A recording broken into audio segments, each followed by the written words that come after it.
Hello, ladies and gentlemen. This is Dr. Robinson, and today we're going to continue our studies and we're going to talk about functions. A function is a relationship that assigns exactly one output value to each input value.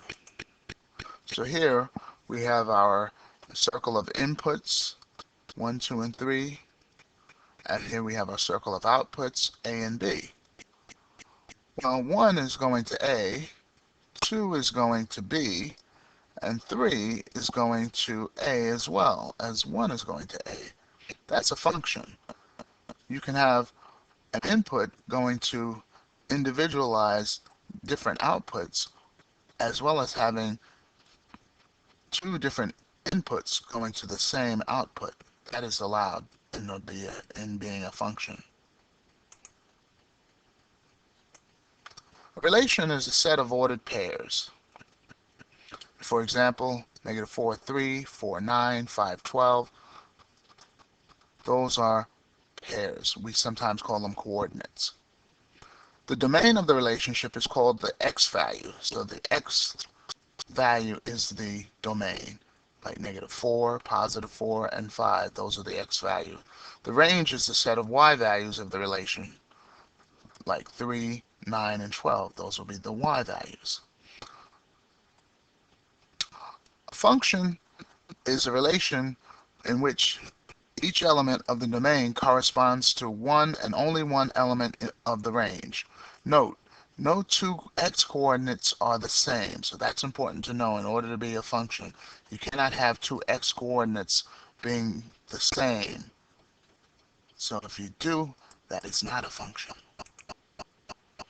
So here's something called function notation, f(x) in parentheses. We call it f of x. So that's a short way of saying y, in other words. F of x equals 2x plus 3. So we want to replace x with the value and solve it. So x is going to be replaced with whatever values inside the parentheses, like this one down here. We have f of 1. And we have the equation 2x plus 3. So we're going to replace, in place of x, the 1 for this example, and then add 3 to it. So it'd be 2 times 1 plus 3. So let's take a look. F of 1 equals 2 times 1 plus 3. 2 times 1 is 2, plus 3 is 5. So f of 1 is equal to 5. See if you can do this one. F of 4.5. Remember, replace the x value with 4.5. And remember, you got to multiply by 2 and add 3. Give you a second. Okay, 2 times 4.5 is 9, plus 3 gives you 12. Very good. Here's one you can try, f of 7. Replace, again, x with the 7, and multiply by 2 and add 3. Hopefully you'll get it. Here's a different function. F of x equals 20 minus 5x. Find f of 0, f of 1, f of -10. You can do that in your spare time. Here's some more challenging ones with the same function. F of x equals 20 minus 5x. So find f of -4/3, f of 1/2, and f of 0.8. Check and see if you understand so far. If you don't, rewind the tape, and if you still don't understand it, write down your questions and bring them in the class, and I'll be glad to answer them. Here we have a function table. So we have this table, and we want to know whether the data table is a function. Well, you remember, for input, you cannot have two x values the same. So two input values cannot be the same. So I notice they're all different, 2, 3, 4, 5. But the output values are all the same, going to 5, 5, and 5. So is this a function? Yes, it is, because you don't have the same input value going to two different output. So that is a function. So remember, if you have two input value, the same input value going to two different output values, that's not going to be a function. So the domain element cannot have two different range elements. Here's an example of that. We have our domains 2, 3, 4, and 5. The range 6, 9, 10, 12, and 15. So 2 is going to 6, but notice 3 is going to 9 and also going to 12. That's a problem. It's going to two different range values even though the domain is only one number, and that's not allowed. Well, 4 is going to 15 and 5 is going to 10, so 3 maps to two different range values, elements. So this is not a function. So test your skills. Tell whether this data table is a function. 1 goes to 1, 2 goes to 3, 2 goes to 6, 3 goes to 9, 3 goes to 12. See if that's a function. Here's another one for you. Tell whether this data table is a function or not. And there's even a missing number here. See if you can figure out what that missing number is. So check and see if you understand it so far. If you're still uncertain, watch the video again, write down your questions, bring them into class, and we'll go over it in class. How to determine if the function rule, y equal mx plus or minus b. First thing you should do is subtract the y coordinates, subtract the x coordinates, place your y answer over the x answer. This is equal to the slope m. See what value of y is when x is equal to 0, then replace that answer with b. So let's take a look at some tables here. And we want to find the rule for each of these tables. So let's look at the first one. Here's our x column. And we have x equal 1, y equals 6. So let's look at what's going on. So we got a change of plus 1 as these go down. And over here, we have a change of also plus 1. So when we subtract the y values, 6 minus 7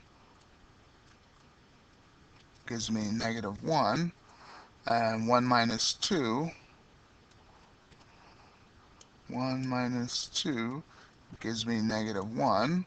When I put that over each other, my y is negative 1, my x is negative 1, that'll give me positive 1, which is my slope. So my slope is equal to 1. Put my x next to that. Now my plus or minus b. I have to figure out what's going to be the value of my b. Well, that's when x is equal to 0. So when x is equal to 0, I notice these were increasing by 1. If I go backwards, I'll decrease by 1, going from 2 to 1, and from 1 to 0. So x will be equal to 0. So over here, these were increasing by 1 as well. If I go backwards, I'll decrease by 1, 7 to 6, and 6 to 5. So when x is 0, y is equal to 5. So when I go down, I found x equal to 0 and y is equal to 5. That's my b. So I have just found my y-intercept. So for this equation, I have y is equal to 1x plus 5. So there is my equation. So let's take a look at what we got here. Y equals 1x plus 5.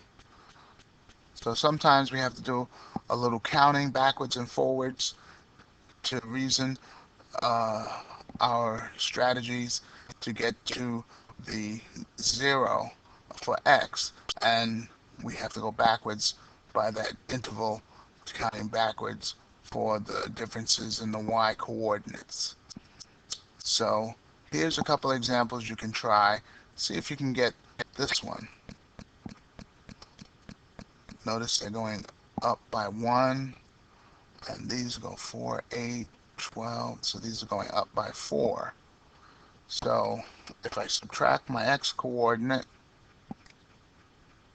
from each other, I'll get a -1 again. Oops. I'll get -1. So -1 would give me 0 here if I subtract my x coordinate because they're going up by 1.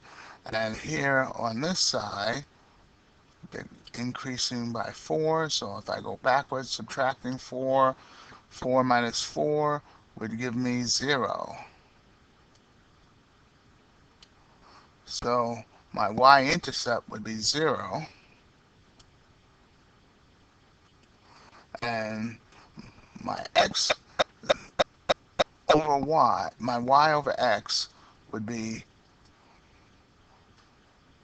4, -4. And this is going up by 1. And I subtract 1 minus 2, that'll give me -1. So -1. So my y over x would be +4 x. So my equation will be y equals 4x plus 0. And I don't even need the plus 0, so my answer would be just y equals to 4x. And let's see. There we go. So I hope you are getting it. Here's a nice equation for you. So try this table, see if you can get it, and we'll talk about it tomorrow. Now we can also graph these functions to see if they are truly functions. So yes or no. We have to graph all of these different points. So we have 1 going to 4, 0 going to 2, those are coordinate 1, 4, coordinate 0, 2, then 5, 2, and 2, 3. So we have to graph those coordinates. Remember, our inputs are the x, our outputs are the y. So when we graphed all of these coordinates, we have them here on our chart. And now I'm going to take this purple line and I'm going to do something called the vertical line test, which means if 2 or more points hit this vertical line at the same time, then it is not a function. So I'm going past each slot, and I notice only 1 point has hit every time I move this vertical line past it. So my answer to this one is yes, it is a function. So yes. So if it is a function, the vertical line test will work for us. So you'll only get one line hitting 1 point at a time. Now if it hits 2 points, then it's not a function. So remember, the vertical line test is a vertical line can be drawn through 2 points. The relationship is not a function. So check your understanding, see if you understand it so far. If you don't, rewatch the video. If you have questions, write them down. I'll be glad to answer them. Here's one for you. Graph the following, determine if it is a function or not. You got 1 going to 4, 0 going to 2, 5 going to nowhere, 2 going to 2, and 2 going to 3. See if it is a function. You can graph it and use your vertical line to see if it's a function. And let me go back for 1 second. I'll move my purple line over just a little bit and see if I see any 2 points on my vertical line to tell me if that's a function or not. Because if I do, then it's not a function. So I hope you got something out of this. I hope the lesson was easy to follow, and if you have questions, please bring them in. I'll be glad to answer them. So this is Dr. Robinson signing off again. I'll see you next time in class. Bye-bye.